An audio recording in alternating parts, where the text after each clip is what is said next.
സമീപിക്കാൻ കഴിയൂ എന്നുള്ളതാണ് വസ്തുത. അതിനു മുമ്പ് തന്നെ ഇത്തരത്തിൽ പഠനങ്ങൾ നടത്തിയിട്ടില്ല എന്ന് ഷാജഹാനെ പോലുള്ളവർ പറയുന്നത് അവരുടെ ആശങ്ക എന്താണെന്ന് വ്യക്തമാകുന്നില്ല. ഹാഷ്മി സൂചിപ്പിച്ച പോലെ അത്തരത്തിൽ ഇവർക്ക് എന്തെങ്കിലും ആശങ്കയുണ്ടെങ്കിൽ അത് ഹിയറിംഗ് നടത്തുമ്പോൾ നേരിട്ടല്ലേ പറയേണ്ടത് എന്നുള്ള ചോദ്യവും ഇവിടെ പ്രസക്തമാണ്. ഹാഷ്മി, കമലേഷ്, പരാതിക്കാരിൽ ബാക്കി ആരൊക്കെയാണ് വ്യക്തതയ്ക്ക് വേണ്ടി? ഇപ്പോൾ പരാതി അയച്ചിരിക്കുന്നത് എക്സനോറ ഇന്റർനാഷണൽ ഒരു എൻജിഒയുടെ പേരിലാണ്. ഇത്തരത്തിലുള്ള സംഘടന നിലവിലുണ്ടോ എന്ന് നമുക്കറിയില്ല. സിറിയ കോഡോത്ത് എന്ന പേരിലാണ് ഈ പരാതി ആദ്യം ഡ്രാഫ്റ്റ് ചെയ്തിരിക്കുന്നത്. സിറിയ കോഡോത്ത് ഈ പദ്ധതി പ്രദേശവുമായി ബന്ധപ്പെട്ട ഒരു പ്രമുഖ റിസോർട്ടിന്റെ ഉടമയാണ്.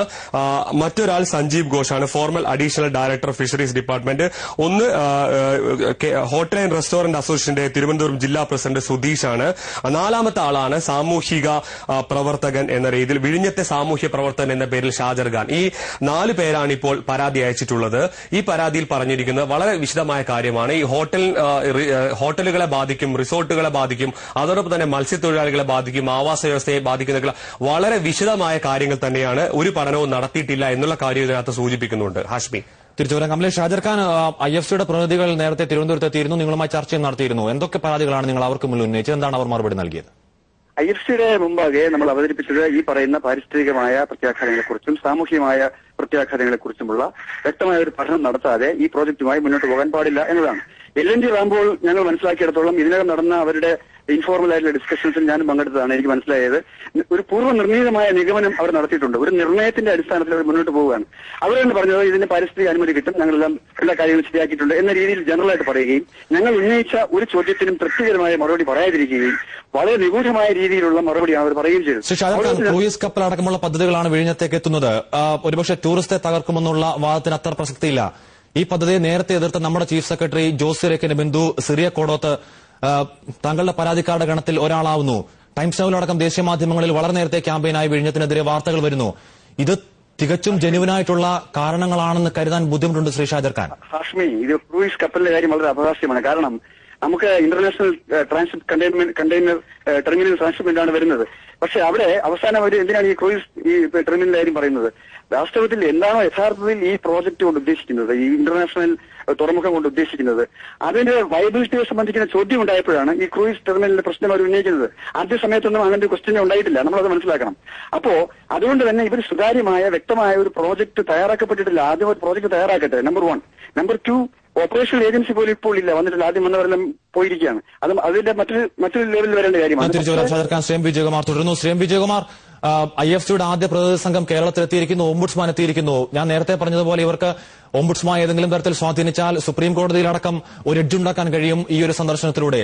സംസ്ഥാന സർക്കാർ ഈ നീക്കത്തെ പ്രതിരോധിക്കാൻ എന്താണ് ഇതുവരെ ചെയ്തിട്ടുള്ളത്? ഇപ്പോൾ ഈ പരാതിക്കാരുന്നയിച്ചിരിക്കുന്ന കാര്യങ്ങളെല്ലാം വളരെ വളരെ വിചിത്രമാണ്. അത് പറയാതിരിക്കാനാവില്ല. ഈ പദ്ധതി ഇപ്പൊ പൊടുന്നനെ ഉണ്ടായിട്ടുള്ളതല്ല, എത്രയോ പഴക്കം. കഴിഞ്ഞ 2 സർക്കാരുകളുടെ കാലത്ത് ഗ്ലോബൽ ടെൻഡറിൽ കൂടി നടപ്പാക്കാൻ തീരുമാനിച്ച് നടപ്പാക്കുന്നതിന്റെ വക്കത്ത് വരെ എത്തിയ പദ്ധതി അന്നൊന്നും ഉയരാത്ത ഈ പരാതി, അന്ന് എന്തുകൊണ്ട് ഉയർന്നില്ല?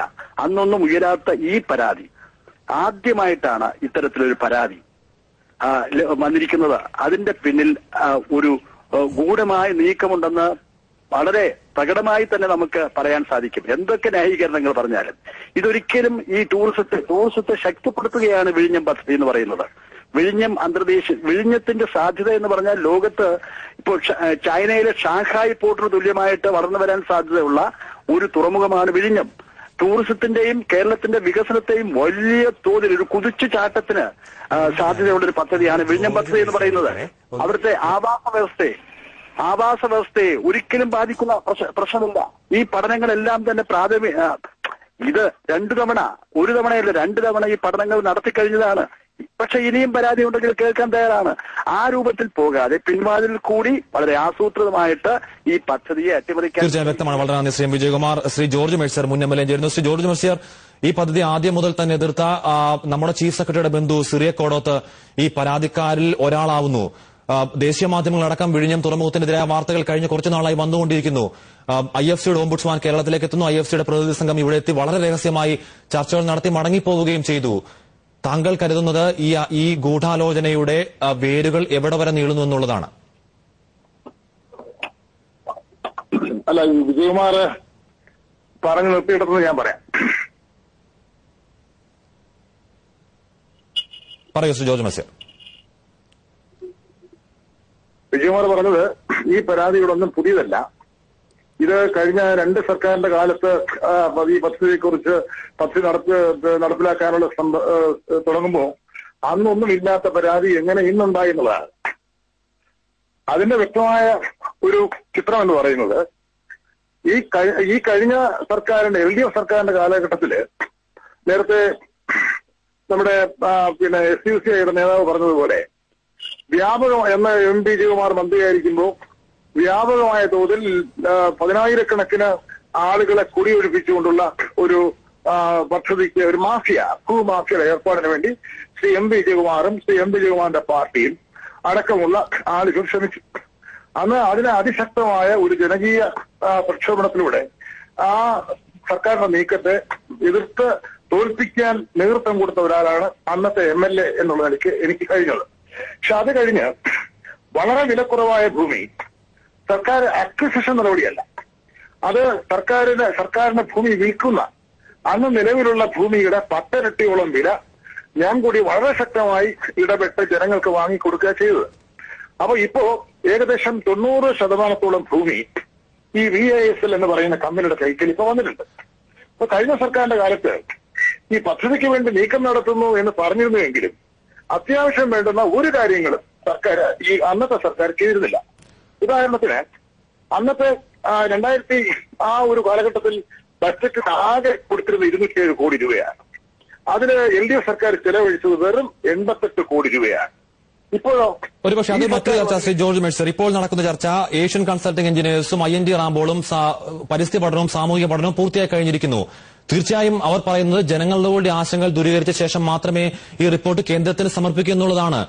അവിടെ ആ ഹിയറിംഗിൽ ഇവരുടെ ആശങ്കകൾ ഉന്നയിക്കാതെ മറ്റൊരു സ്വകാര്യ പരാതി നൽകുകയും അതിന്റെ അടിസ്ഥാനത്തിൽ IFC പ്രതികൾ എത്തുകയും ചെയ്യുമ്പോഴാണ് ആ പരാതിക്കാരുടെ കൂട്ടത്തിൽ കൂടുതൽ റിസോർട്ട് ഉടമകൾ ഉണ്ടാവുമ്പോഴാണ് ഇതിൽ ഗൂഢാലോചന ഉണ്ടെന്ന് സംശയം ഉണ്ടാവുന്നത്. ശ്രീ ജോർജ് മെഴ്സിയർ, അതാണ് ഞാൻ പറഞ്ഞു വരുന്നത്. ഈ സർക്കാരിന്റെ കാലയളവിൽ പദ്ധതി നടപ്പിലാകുന്നു, അതിനുവേണ്ട പശ്ചാത്തല ഒരുക്കങ്ങളെല്ലാം പൂർത്തിയായി 420 കോടി രൂപ ബഡ്ജറ്റിൽ അനുവദിച്ചത് 240 കോടി രൂപ ചെലവഴിച്ചുകൊണ്ട് അതിശക്തമായി ഈ സർക്കാർ കിട്ടേണ്ടുന്ന എല്ലാ ക്ലിയറൻസും ഒരെണ്ണം മാത്രമേ ബാക്കിയുള്ളൂ. അത് MOEയുടെ പരിസ്ഥിതി ഇമ്പാക്ട് സ്റ്റഡി. അതിനു മുമ്പായിട്ട് പബ്ലിക് ഹിയറിംഗ് വരികയാണ്. ആ പബ്ലിക് ഹിയറിംഗ് കൂടെ കഴിയുമ്പോൾ എല്ലാം പച്ച സിഗ്നലായി കഴിഞ്ഞു. അപ്പൊ പദ്ധതി നടപ്പിലാകുന്നു എന്ന് കണ്ടപ്പോഴാണ് ചില ആളുകൾ ഈ ചില കടലാസ് സംഘടനയുടെ പേരിൽ പരാതിയുമായി ഓംബുഡ്സ്മാൻ, IFCയുടെ ഓംബുഡ്സ്മാൻ, ഈ സാധാരണ ഒരു ഇന്ത്യൻ പൗരന് ഒരു പരാതി ഉണ്ടെങ്കിൽ എവിടെ കൊടുക്കുക? ഇന്ത്യൻ കോൺസ്റ്റിറ്റ്യൂഷൻ അനുസരിച്ചുള്ള സംവിധാനം, നീതി നിർവഹണ ന്യായ സംവിധാനം ഇന്ത്യക്കകത്തുണ്ട്. അപ്പൊ അതിനെയൊക്കെ മറികടന്നുകൊണ്ട് ഒരു ലോക സംഘടനയായ IFCയുടെ ombudsman, who is this ombudsman? What do we care about ombudsman? എന്താ ചെയ്യാൻ പറ്റുക? ആരും ഈ ഓംബുഡ്സ്മാൻ? അപ്പൊ എന്താ ഈ ഓംബുഡ്സ്മാൻ പോയത്?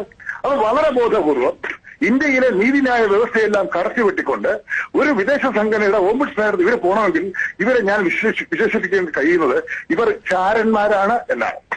KG കമലേഷ് തുടർന്നു. കമലേഷ്, ഇവർ ഉന്നയിക്കുന്ന പ്രധാന പരാതികളിൽ ഒന്ന് മത്സ്യത്തൊഴിലാളികളുടെ ജീവനോപാധിയെ തടസ്സപ്പെടുത്തും, രണ്ടാമത്തെ പരാതി ടൂറിസത്തിന്റെ വളർച്ചയെ തടസ്സപ്പെടുത്തും.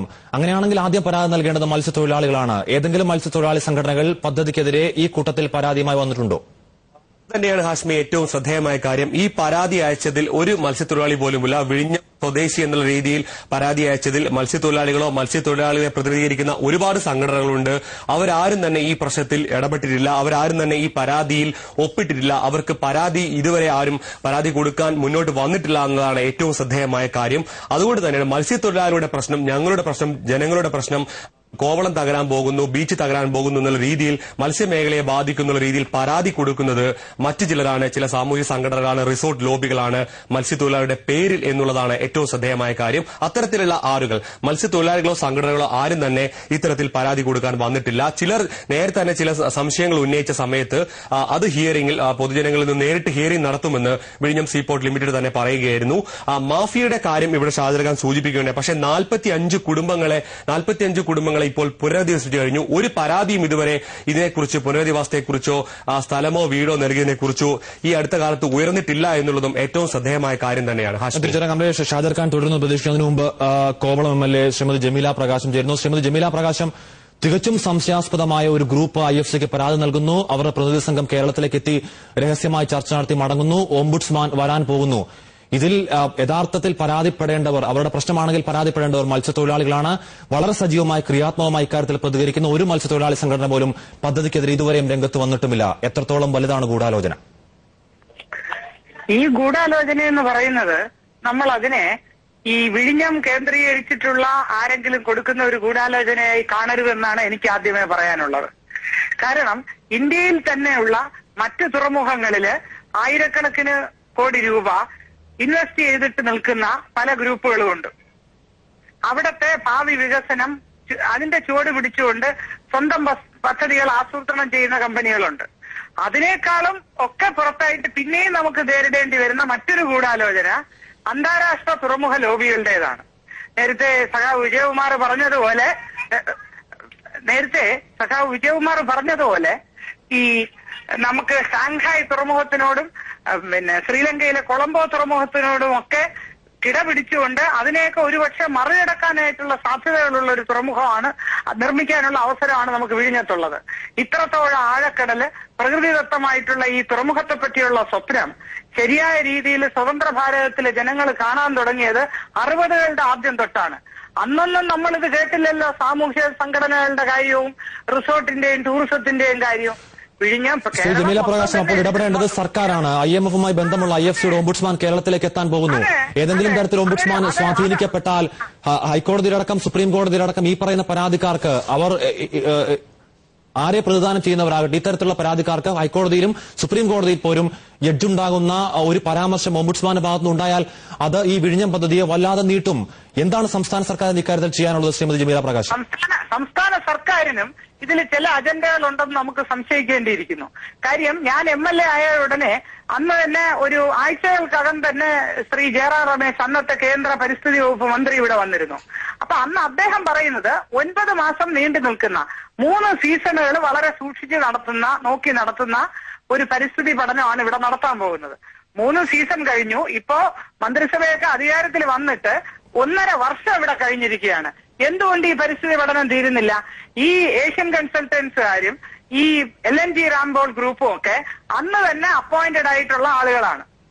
അവരുടെ പഠനം എന്തുകൊണ്ട് തീരുന്നില്ല? അപ്പൊ ഇത് വലിച്ചു നീട്ടി കൊണ്ടുപോയി കേരളത്തിലെ മറ്റു പല വൻകിട വികസന പദ്ധതികൾ എന്ന പോലെ തന്നെ ഇതിനെയും തുരങ്കം വയ്ക്കാനായിട്ട് ഇവിടെ ഒരു വലിയ ഗൂഢാലോചന നടക്കുന്നുണ്ട്. വളരെ ജമീല പ്രകാശും ഷാജർ ഖാൻ തുടരുമെന്ന് പ്രതീക്ഷിക്കുന്നു. ഷാജർ ഖാൻ, വിമർശനങ്ങളൊക്കെ താങ്കൾ കേട്ടുകാണും. ഒരുപക്ഷെ കേരളത്തിന്റെ വലിയൊരു സ്വപ്ന പദ്ധതിയായ വിഴിഞ്ഞം, അതിനെതിരെ പരാതി നൽകുന്ന പരാതിക്കാരുടെ ഗ്രൂപ്പിൽ Kerala hotel and restaurant association അധ്യക്ഷനടക്കമുള്ളവരുണ്ട്. മനസ്സിലാക്കേണ്ടത് രാജ്യ താൽപര്യത്തിന് വിരുദ്ധമായി ഇത്തരത്തിൽ കുറച്ച് റിസോർട്ട് മാഫിയകളുടെ താൽപര്യത്തിന് താങ്കളും വിധേയനായി പ്രവർത്തിക്കുന്നുവെന്നാണോ? ഹാഷ്മി, ഇതിനകത്ത് മനസ്സിലാക്കേണ്ടത് നമ്മൾ പരാതി കൊടുക്കുന്നത് എന്തോ ഒരു അപരാധമായി രീതിയിൽ കാണേണ്ടതില്ല. പിന്നെ പരാതി കൊടുത്തിട്ടുള്ളത് അല്ലെങ്കിൽ ഇതിനെ സംബന്ധിക്കുന്ന ആശങ്കകൾ നമ്മൾ അറിയിച്ചിട്ടുള്ളത് ഒന്നാമതായി കേന്ദ്ര ഗവൺമെന്റിന്റെ ഈ ബന്ധപ്പെട്ട മിനിസ്ട്രിയിൽ തന്നെയാണ്. IFCയെ സംബന്ധിച്ചിടത്തോളം IFC ഇതിന്റെ ഒരു കൺസൾട്ടൻസ് എന്ന നിലയിൽ അവരുടെയും കൂടി ശ്രദ്ധയിൽ അത് കൊണ്ടുവന്നു. അവരത് ടെക്കപ്പ് ചെയ്തു. അവരുടെ ലെവലിൽ അത് നടത്തട്ടെ. IFC അല്ലേ ഇതിന് തീരുമാനം എടുക്കേണ്ടത്. സംസ്ഥാന ഗവൺമെന്റാണ്, കേന്ദ്ര ഗവൺമെന്റാണ് ഇതിനകത്ത് തീരുമാനം എടുക്കേണ്ടുന്ന അതോറിറ്റീസ്. അതിനകത്ത് യാതൊരു തർക്കവുമില്ല. പക്ഷെ അവിടെ ജനങ്ങളുടെ പക്ഷം കേൾക്കില്ല. ഇത് സംബന്ധിച്ച് ചർച്ച നടത്തില്ല. എന്തെങ്കിലും ചർച്ച നടത്തിയാൽ, ഒരു ചോദ്യം ഉന്നയിച്ചാൽ അത് ഗൂഢാലോചനയാണ് എന്ന രീതിയിൽ ചിത്രീകരിക്കുന്നത് എന്തിനാണ്? ഇവിടെ ഇപ്പോ വളരെ ന്യായമായ ചോദ്യങ്ങൾ മാത്രമേ നമ്മൾ ഉന്നയിച്ചിട്ടുള്ളൂ. അതിനെ സംബന്ധിക്കുന്ന സുതാര്യമായ ഒരു പഠനം വേണം, ഒരു റിപ്പോർട്ട് വേണം. ഇതിനെ സംബന്ധിക്കുന്ന ആശങ്കകൾ ദൂരീകരിച്ചതിന് ശേഷം മാത്രമേ ഈ പ്രോജക്റ്റുമായി മുന്നോട്ട് പോകാവൂ. താങ്കൾ വ്യക്തമാണ് ശ്രീ ഷാജർ ഖാൻ. വളരെ നന്ദി. സമയക്കുറവുണ്ട്. KG കമലേഷ് തുടരുന്നു. കമലേഷ്, ഇത് തീർച്ചയായും സംസ്ഥാന സർക്കാരിന്റെ ശ്രദ്ധയിൽ എത്തിയിട്ടുണ്ടാകണം. എന്താകും സംസ്ഥാന സർക്കാർ ഇക്കാര്യത്തിൽ ഇനി ചെയ്യുക? തീർച്ചയായും ഈ പരാതി സർക്കാർ വളരെ ഗൌരവത്തോടെയാണ് കാണുന്നത്. തുറമുഖ വകുപ്പിന്റെ ചുമതലയുള്ള മന്ത്രി, ഫിഷറീസ് മന്ത്രി കെ ബാബുവിനോട് നമ്മൾ സംസാരിച്ചിരുന്നു. അദ്ദേഹം ഇന്ന് 3 മണിക്ക് ഇതേക്കുറിച്ച് വിശദമായി സംസാരിക്കാനായി വാർത്താ സമ്മേളനം വിളിച്ചിട്ടുണ്ട്. സംസ്ഥാന സർക്കാർ ഈ പ്രശ്നത്തിൽ വളരെ സജീവമായി ഇടപെടാൻ പോവുകയാണ്. റിസോർട്ട് ലോബിയുടെ ഈ പരാതിക്ക് അപ്പുറത്തേക്ക് IFCയുടെ റോളിൽ കൂടി നമുക്ക് സംശയിക്കേണ്ടിയിരിക്കുന്നു. വലിയൊരു ബാങ്കിംഗ് സ്ഥാപനമാണ് IFC. ഒരുപക്ഷെ ലോകത്തെ പല തുറമുഖങ്ങളിലും IFCക്ക് നിക്ഷേപം ഉണ്ടായിരിക്കാം. അത്തരത്തിൽ അവരുടെ താല്പര്യവും ഇതിന് പിന്നിലുണ്ടോ എന്നുള്ള കാര്യത്തിലും ചില സംശയങ്ങളുണ്ട്. ഏതായാലും സംസ്ഥാന സർക്കാർ ഇക്കാര്യത്തിൽ അടിയന്തരമായി കേന്ദ്ര സംസ്ഥാന സർക്കാരുകൾ ഇടപെടേണ്ടതാണ് അത്യാവശ്യമായി ചെയ്യേണ്ടത്. ഹാഷ്മി, നന്ദി. കമലേഷ്, വിഴിഞ്ഞം തുറമുഖ പദ്ധതിക്കെതിരെ ഒരു ഗ്രൂപ്പ് നൽകിയ പരാതിയുടെ പേരിൽ IFC പ്രതിനിധികൾ കേരളത്തിൽ ഇതിനോടകം വളരെ രഹസ്യമായി ചർച്ച നടത്തി മടങ്ങിക്കഴിഞ്ഞിരിക്കുന്നു. ഓംബുഡ്സ്മാൻ കേരളത്തിലേക്ക് എത്തുന്നു. സംസ്ഥാന സർക്കാർ ഇക്കാര്യത്തിൽ അടിയന്തരമായി ഇടപെടേണ്ട സാഹചര്യം. ന്യൂസ് പ്രൈം ടൈമിൽ ഒരു ഇടവേള.